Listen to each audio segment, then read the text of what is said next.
السلام علیکم سامعین، 10 ذی الحجہ اور 28 مئی ہے۔ خبر کا عنوان ہے کل ہند مجلس تحفظ ختم نبوت کا قابل ستائش فیصلہ، 3 اہم تجاویز منظوری کے لیے پیش۔ پہلے یہ عرض کر دوں کہ یہ پروگرام کہاں ہوا ہے، کس نے کیا ہے۔ دراصل کل ہند مجلس تحفظ ختم نبوت دارالعلوم دیوبند کی ایک شاخ ہے، مجلس تحفظ ختم نبوت دہلی۔ اس شاخ نے یہ ایک پروگرام 7 ذی الحجہ سن 1447 ہجری مطابق 25 مئی 2026 پیر کے دن مسجد عائشہ مدرسہ زینت القرآن ویلکم میں کیا ہے۔ اس کی صدارت مفسر قرآن حضرت مولانا انیس احمد آزاد قاسمی بلگرامی نقشبندی انہوں نے کی ہے، اور ان کا بیان ہم آخر میں ویڈیو شکل میں پیش کریں گے۔ یہاں شمس الائمہ حضرت مولانا شمیم قاسمی امیر شریعت صوبہ دہلی بھی رہے ہیں، اور یہاں کل ہند مجلس کے نائب نادم حضرت مولانا شاہ عالم گورکھپوری دامت برکاتہم العالیہ کا خصوصی خطاب ہوا ہے۔ مولانا شاہ عالم کا خطاب ہم کسی اور مجلس میں پیش کریں گے، آج ہم مفسر قرآن کا بیان آخر میں پیش کریں گے۔ اس پروگرام کے داعی تھے قاری محمد عارف نادم مجلس تحفظ ختم نبوت دہلی، امام اصلاح مسجد ذاکر نگر دہلی۔ اس کے کنوینر رہے ہیں مفتی محمد اسعد سلیم حسینی القاسمی، امام خطیب مسجد عائشہ ویلکم۔ اب آپ خبر سنیں۔ خبر گرچہ طویل ہے، لمبی ہے، لیکن مسئلہ چونکہ عقیدے کا ہے، ہمارے بھی خود کے عقیدے کا ہے، آپ کے بھی عقیدے کا ہے، ہمارے بچوں کے عقیدے کا ہے، اس لیے لمبی خبر بھی یہ بہت زیادہ ثواب کی بات ہے، آپ سے سنیں۔ سامعین، آپ جانتے ہوں گے کہ حال ہی میں ایک شخص نے خوابوں کی بنیاد پر نبی پاک صلی اللہ علیہ وسلم کا خلیفہ اور پوری دنیا کا بادشاہ ہونے کا دہلی میں دعویٰ کیا تھا۔ یہ علاقہ جمنا پار خریجی کا باشندہ ہے۔ ایک لمبے عرصے سے یہ تبلیغی جماعت مرکز نظام الدین دہلی سے وابستہ رہا ہے۔ کچھ دنوں پہلے نظام الدین سے الگ ہو کر اپنے طور پر تبلیغ سے وابستہ رہا، جماعتیں تشکیل کر کے خود ہی اپنے طور پر ملک کے مختلف شہروں میں جماعت اپنے منتخب مساجد میں بھیجتا رہا۔ بعض ائمہ مساجد کی خبر کے مطابق 3 سال سے زیادہ مدت میں اس کی اسلام مخالف سرگرمیاں محسوس کی جا رہی تھیں، مگر لوگ توجہ نہیں دے رہے تھے۔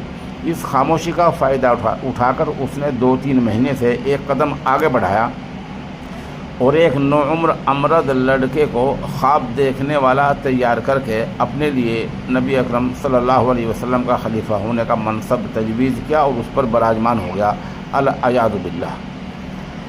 جب تک علماء کو خبر ہوتی، اس سے پہلے اس نے کافی مسلمانوں کو اپنے دام فریب میں مبتلا کر لیا، اور یہ سب کے سب لوگ تبلیغ کے نام سے اس کے دھوکے میں آتے رہے۔ اس میں زیادہ تر نوعمر لڑکے ہیں جو کافی دنوں سے اس سے وابستہ رہے ہیں۔ بہرحال اب علماء دیوبند اس کے تعاقب میں میدان میں آئے ہیں، اور دہلی میں کل ہند مجلس تحفظ ختم نبوت دارالعلوم دیوبند کی شاخ مجلس تحفظ ختم نبوت دہلی کے پلیٹ فارم سے علاقہ جمنا پار کے ائمہ مساجد کی ایک میٹنگ بلائی گئی، جس میں داعی دہلی مجلس کے ناظم قاری عارف جمال تھے اور کنوینر جناب مولانا اسد سلیم حسین قاسمی امام مسجد عائشہ ویلکم تھے۔ جیسے میں نے عرض کیا، اس کی صدارت مولانا محمد انیس بلگرامی جو مفسر قرآن ہیں انہوں نے کی ہے، اور مولانا محمد شمیم صاحب مدد اللہ امام مدینہ مسجد و عیدگاہ ویلکم نے کی ہے۔ خاص طور پر یہاں مولانا شاہ عالم گورکھپوری کا خطاب بھی ہوا ہے۔ ہم بتاتے ہیں کہ اس میٹنگ میں علاقے کے 55 ائمہ شریک رہے، جو بہت بڑی بات ہے، اتنے ائمہ مشکل سے ہی کہیں جمع ہو پاتے ہیں۔ اس میں مولانا شمیم صاحب مدد اللہ کے بعد مفسر قرآن مولانا انیس آزاد بلگرامی صاحب کا بہت شاندار معنی خیز خطاب ہوا، آخر میں ہم اسی کو پیش کریں گے۔ اس طرح المدارس دارالعلوم دیوبند کے نمائندے حضرت مولانا شاہ عالم گورکھپوری مدد اللہ کا تفصیلی اور علمی خطاب ہوا، جس سے سامعین کی آنکھیں اشکبار ہو گئیں کہ دارالعلوم دیوبند کی جڑ میں یہ سب تماشا آخر کب تک ہوتا رہے گا، اور اس میں آخر کس کی کمزوری ہے۔ مولانا شاہ عالم گورکھپوری صاحب تفصیلی خطاب کسی دوسرے موقع پر ہم نشر کریں گے۔ یہ تمام بیانات مفتی اسد سلیم حسینی قاسمی نے اس نامہ نگار کو فراہم کیے ہیں۔ آخر میں 3 اہم تجاویز ائمہ مساجد نے پیش کی ہیں جو سنجیدہ اور بامانہ ہیں۔ تجویز نمبر 1 یہ ہے کہ اس فتنے کے سد باب کے لیے دارالعلوم دیوبند کی کل ہند مجلس تحفظ ختم نبوت کی جانب سے تربیتی کیمپ منعقد کیا جائے تاکہ تمام ائمہ مساجد کو علمی مواد حاصل ہو جائے۔ یہ تجویز خود مفسر قرآن مولانا انیس آزاد بلگرامی صاحب نے سامعین سے اجازت لے کر بواسطہ مولانا شاہ عالم گورکھپوری صاحب حضرت محتم صاحب مدد اللہ کی خدمت میں پیش کی۔ جب ہم مطلقاً محتم صاحب بولتے ہیں تو اس سے مراد عام طور پر جامع شریعت و طریقت حضرت مولانا مفتی ابوالقاسم نعمانی ہوتے ہیں۔ اس کی بنیادی وجہ یہ ہے کہ ام المدارس چونکہ عالمی سطح پر سب سے بڑا ادارہ ہے، اس لیے مطلقاً محتم بولتے ہی عام طور پر اسی ادارے کا محتم مراد ہوگا۔ دوسری تجویز علاقہ مصطفی آباد کے ایک عالم دین مولانا عاقل و مولانا دلشاد قاسمی نے پیش کی اور اس پر مولانا انیس آزاد بلگرامی اور مولانا شمیم کے دیگر تمام علماء کے ساتھ تائیدی دستخط ہیں۔ تجویز یہ ہے کہ باضابطہ مستقل طور پر اس علاقے میں کل ہند مجلس تحفظ ختم نبوت دارالعلوم دیوبند کی نگرانی میں تحفظ ختم نبوت کا ایک دفتر قائم کیا جائے۔ اور تیسری تجویز یہ ہے کہ مستقل طور پر ماہر علم و فن ایک مبلغ مجلس کا بھی تقرر کیا جائے تاکہ کام میں تسلسل باقی رہے۔ اس سے پہلے بھی اس علاقے میں کام ہوتا رہا ہے، لیکن بعض غلو پسند دینداروں کے دخل سے کام کا تسلسل باقی نہیں رہا۔ اسی نتیجے میں فتنہ شکیلیت اور رشیدیت کی شکل میں آج ہم سب کے سامنے ہیں۔ آئندہ اور بھی کوئی فتنہ پیدا ہو سکتا ہے۔ سامعین، آپ جانتے ہیں کہ تینوں تجاویز فتنوں کے بند کرنے کے لیے مفید اور کس قدر ضروری ہیں۔ اس نامہ نگار نے جب حضرت مولانا شاہ عالم گورکھپوری دامت برکاتہم سے تصدیق چاہی تو موصوف نے بتایا کہ اس علاقے سے رمضان المبارک سے پہلے ہی کل ہند مجلس تحفظ ختم نبوت کو اطلاع مل رہی تھی اور جامع شریعت و طریقت حضرت مولانا مفتی ابوالقاسم نعمانی کی ہدایت کے مطابق ناظم مجلس مفتی محمد راشد مدد اللہ اعظمی کی اجازت سے مولانا شاہ عالم گورکھپوری صاحب نے علاقہ خریجی، جعفر آباد، ویلکم، سلم پور، بابر پور، کبیر نگر کے ائمہ مساجد سے ملاقات کی تھی، بلکہ حافظ ابرار احمد حنفی مدد اللہ رکن مجلس تحفظ ختم نبوت دہلی بھی تمام ملاقاتوں میں مولانا گورکھپوری کے ساتھ رہے۔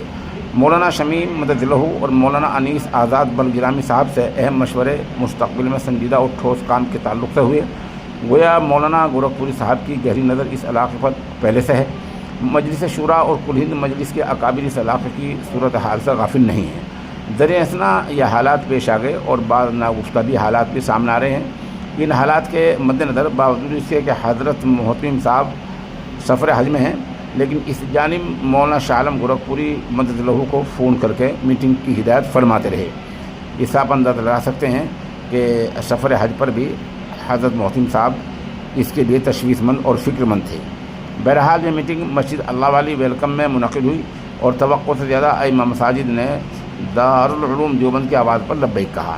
مولانا گورکھپوری نے بتایا کہ جلد ہی کل ہند مجلس کی انتظامیہ کی جانب سے موصولہ تجاویز پر اجازت کے بعد عمل کیا جائے گا۔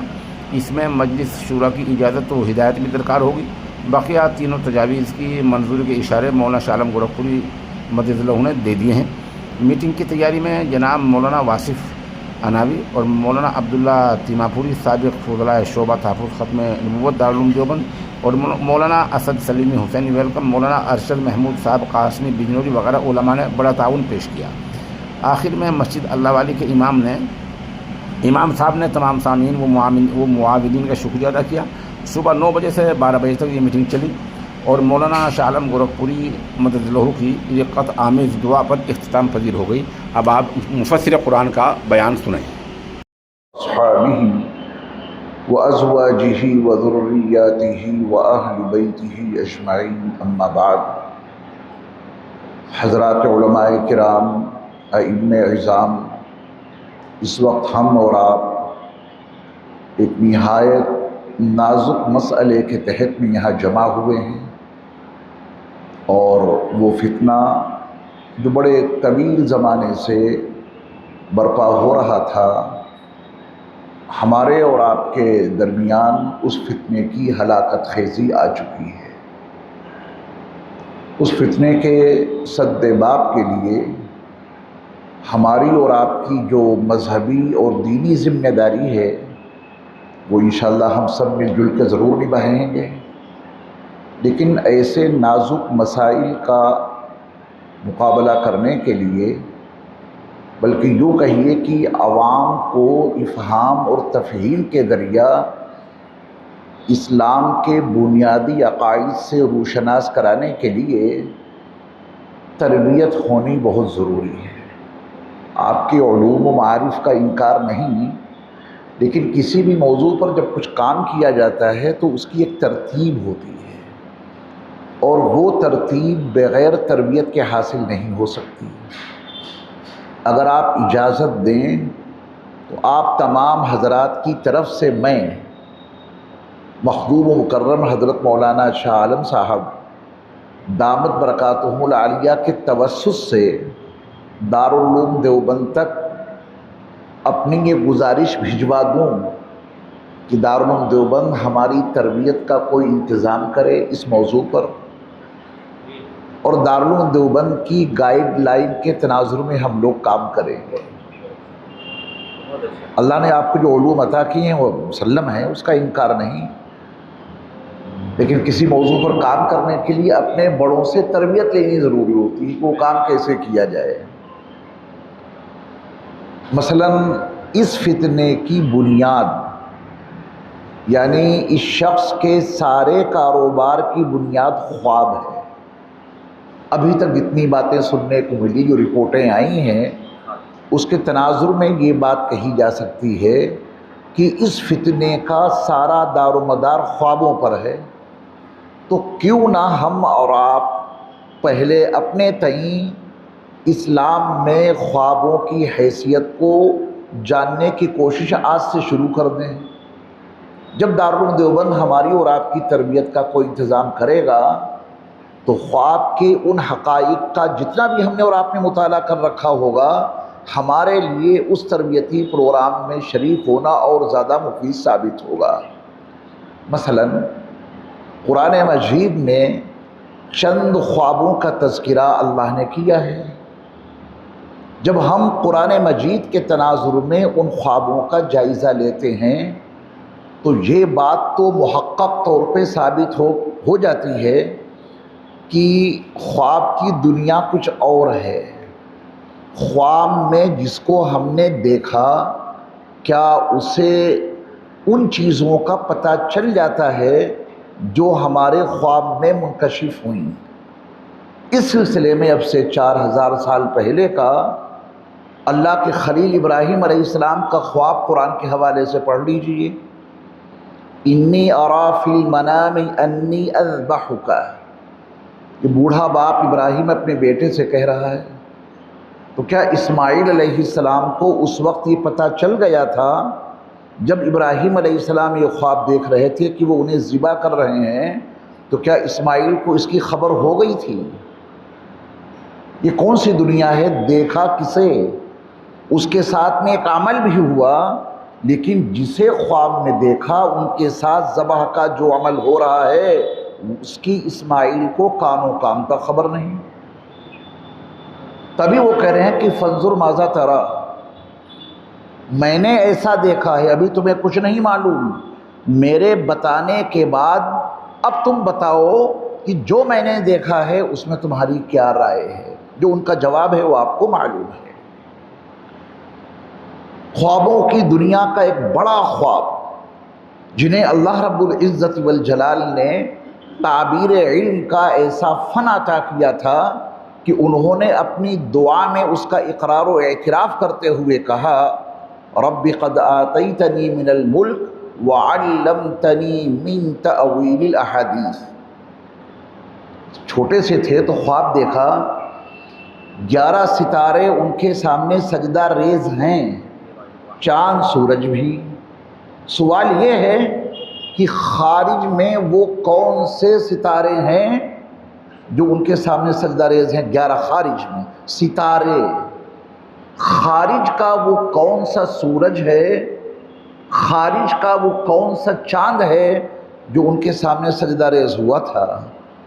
جو یہ سورج ہے یہ تو سجدہ ریز نہیں ہوا، جو ستارے ہیں یہ سجدہ ریز نہیں ہوئے، وہ کون سے ستارے ہیں، وہ کون سے چاند اور سورج ہیں؟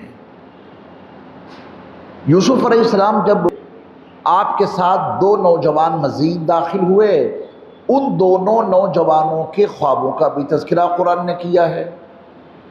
ایک کہتا ہے کہ میں اپنے سر کے اوپر روٹی اٹھائے ہوئے دیکھ رہا ہوں اور اس سے چڑیاں پرندے روٹی کھا کھا کے جا رہے ہیں۔ فوق رأسی خبزا تأکل منہ الطیر، یہ کون سی روٹی ہے خارج میں؟ جب خارج سے اس کا مقارنہ کرنا بہت ضروری ہے، کیونکہ اس شخص نے اپنے ہر خواب کو خارج سے جس طرح مقارن کر کے احکام ثابت کیے ہیں، اس سلسلے میں ہمارا یہ مطالعہ دارالعلوم دیوبند کے تحت منعقد ہونے والے تربیتی پروگرام میں ہمارے اور آپ کے لیے مفید بہت ثابت ہوگا۔ انی آصر خمرا، یہ دوسرا نوجوان ہے جس نے خواب دیکھا۔ خارج میں وہ شراب تلاش کیجئے جسے وہ کشید کر رہا ہے، خارج میں کہیں وہ چیز نہیں ہے۔ پھر اسی صورت میں بادشاہ کے 2 خوابوں کا تذکرہ مزید موجود ہے۔ 7 موٹی گائیں، 7 دبلی گائیں، وہ دبلی گائیں موٹی گایوں کو کھا رہی ہیں، خارج میں کہاں ہیں؟ 7 ہری بھری بالیں ہیں تر و تازہ اور 7 سوکھی ہیں۔ یعنی قرآن مجید کے تناظر میں ہم جب ان خوابوں کا تجزیہ کرتے ہیں اور خارج سے اس کا مقارنہ کرتے ہیں تو پھر قرآن کی روشنی میں حقیقت کچھ اور سامنے آتی ہے۔ جس شخص نے اپنے پورے مسلک کی بنیاد، پورے فتنے کی بنیاد خوابوں پر رکھی، کبھی اس سے کسی نے یہ پوچھا ہی نہیں کہ تم ابھی نبی علیہ السلام کے خوابوں کو بیان نہ کرو، مجھے صرف اتنا بتا دو کہ نبی علیہ السلام کے علاوہ بھی تم نے خواب میں کسی کو دیکھا ہے؟ وہ کہے گا ہاں دیکھا ہے۔ بس اس سے یہ پوچھ لیا جائے کہ جس وقت تم خواب میں کسی کو بھی دیکھ رہے تھے، جو بھی حالات پیش آئے، بیدار ہونے کے بعد اسے فون لگا کے پوچھنا کہ میں نے تم کو خواب میں اس حالت میں دیکھا کہ طواف کر رہے تھے، کیا واقعی تم مکہ المکرمہ میں موجود ہو، طواف کر رہے ہو؟ وہ کہے گا ہم تو خریجی میں اپنے گھر میں لیٹے ہیں۔ تو سوال یہ ہے کہ خواب میں جو کچھ دکھتا ہے اس کی خارجی حیثیت کیا ہے؟ قرآن و حدیث کے تناظر میں اس کا جاننا بہت ضروری ہے۔ میں اس کلپ کو سن رہا تھا جس میں مفتی گلزار صاحب سلمہ اللہ تعالیٰ ان سے بات چیت کر رہے ہیں۔ اس نے نور الدین زنگی کے خواب کا تذکرہ کر دیا اور حوالہ دیا اس نے۔ اگر ہم خواب کے تناظر میں ان تمام چیزوں کو جاننے کی کوشش کریں، نور الدین زنگی علیہ الرحمہ جو حنفی مسلک کے بڑے عالم بھی تھے بادشاہ ہونے کے ساتھ ساتھ، 511 ہجری میں پیدا ہوئے، 569 ہجری میں ان کا انتقال ہوا۔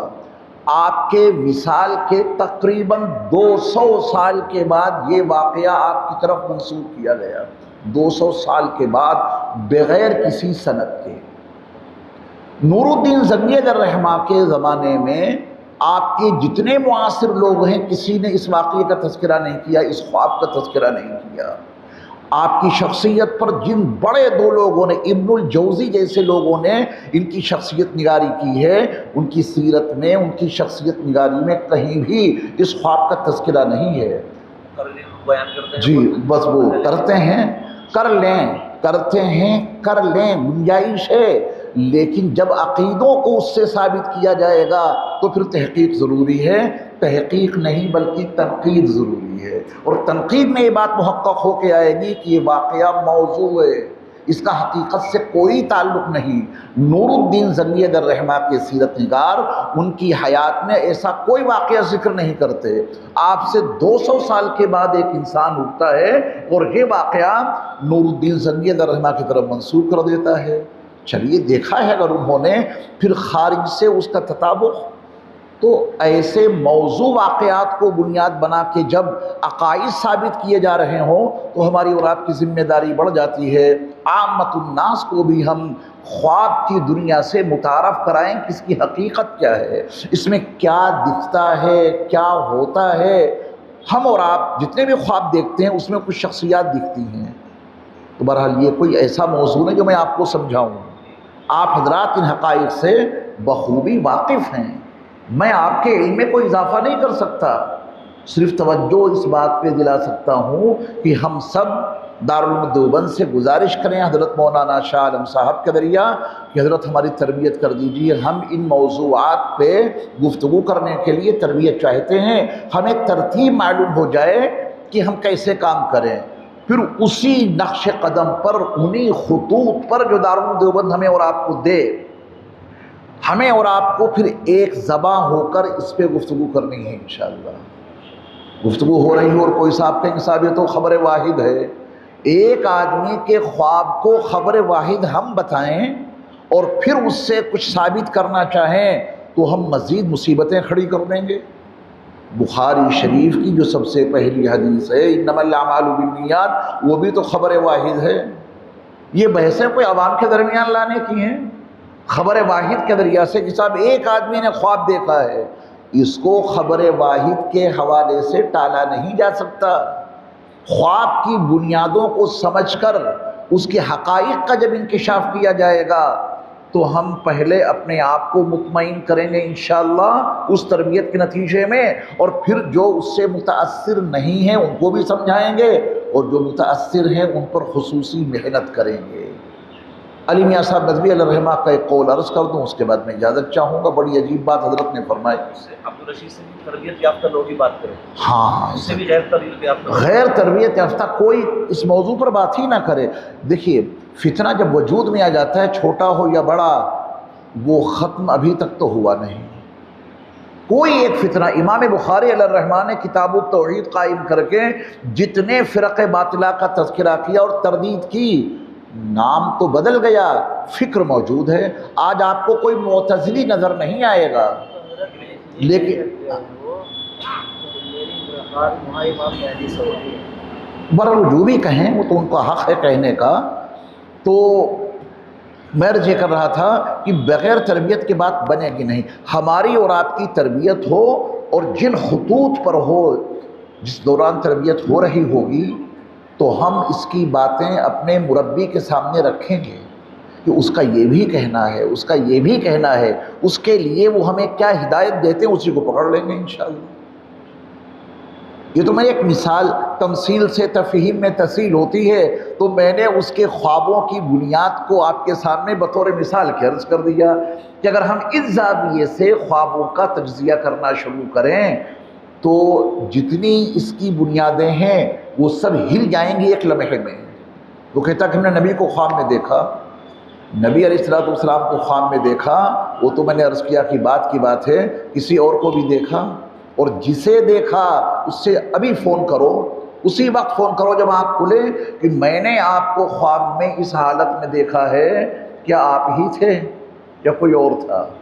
ابھی میں سکندرآباد میں تھا، اس موضوع پر میں نے گفتگو کی تو میں نے ان کے سامنے موضوع رکھا. آپ کو تو اس سے بہرحال واقفیت ہے ہی کہ جو شخص یہ دعویٰ کر رہا ہے اس کا شاگرد کہیے، معاون کہیے، فتنے کے بانیوں میں سے ایک حصہ اسے لڑکے کو قرار دیجئے. وہ کہتا ہے کہ میں نے نبی صلی اللہ علیہ وسلم کو خواب میں دیکھا، انہوں نے یہ ہدایت دی کہ خلیفہ بھی ہیں، بادشاہ بھی ہیں. ٹھیک ہے، اس سے ابھی تک کسی نے غالباً یہ نہیں پوچھا کہ تو نے نبی کریم صلی اللہ علیہ وسلم کو جو دیکھا ہے کس حلیے میں دیکھا، پہلے مجھے وہ حلیہ بتا. میرا وجدان کہتا ہے جب اس سے حلیہ معلوم کیا جائے گا تو غالباً وہ یہ کہے گا کہ ماشاءاللہ بڑی سفید داڑھی تھی، بڑی لمبی داڑھی تھی، سفید براق، اور صاحب سبز عمامہ تھا، قد بڑا دراز تھا، ایسا لباس تھا. جب وہ ایسا بیان دے، جو بھی بیان دے حلیہ کیسا تھا، پھر آپ اس کو شمائل کے حوالے سے ملا لیں. نبی مکرم صلی اللہ علیہ وسلم کا پورا حلیہ احادیث کے ذخیروں میں موجود ہے.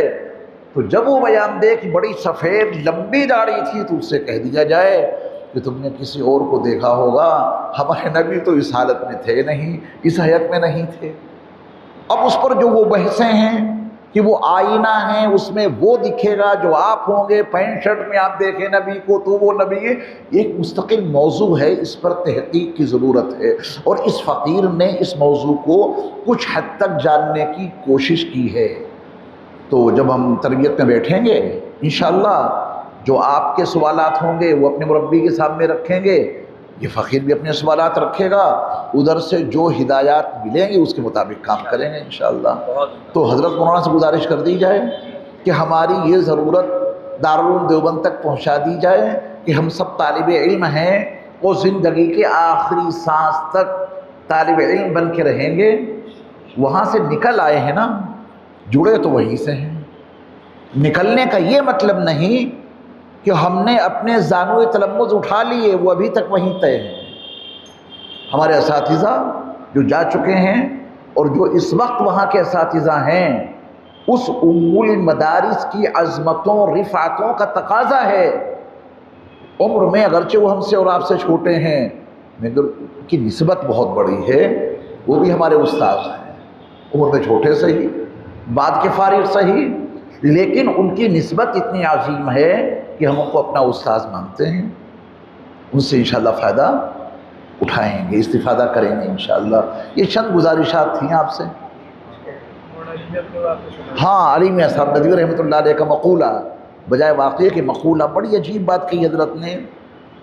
آپ فرماتے ہیں کہ برائیوں کے پھیلنے کا، برائیوں کے پھیلانے کا جو دستور ہے وہی دستور نیکیوں کے پھیلانے کا ہے۔ عجیب بات، یعنی جن محنتوں، جن کاوشوں، جس سعی پیہم اور جس جہد مسلسل کی روشنی میں برائیاں پھیلتی ہیں، وہی سعی پیہم، وہی جہد مسلسل نیکیوں کو پھیلانے میں کرنی پڑیں گی۔ یعنی اس غلط عقیدوں کو اور فتنوں کو برپا کرنے کے لیے وہ کتنی محنت کر رہے ہیں۔ وہ سعی پیہم، جہد مسلسل، فکر، محنت وہ ادھر بھی کرنی ہوگی۔ اگر اس سے کم ہوئی تو فتنہ ختم نہیں ہوگا۔ ہمارے اور آپ کے بیانوں سے، ہماری اور آپ کی تقریروں سے، ہمارے اور آپ کے جلسوں سے یہ فتنہ کبھی ختم نہیں ہوگا۔ کوئی فتنہ کبھی ختم نہیں ہوا۔ یہ دیکھا جائے کہ ان کی محنت کرنے کا اسلوب کیا ہے، کس انداز میں ان کی محنت ہے، تو اسی انداز میں محنت ہمیں اور آپ کو کرنی پڑے گی، انہی پر کرنی پڑے گی۔ جلسوں سے ان کے اوپر کیا فرق پڑ جائے گا؟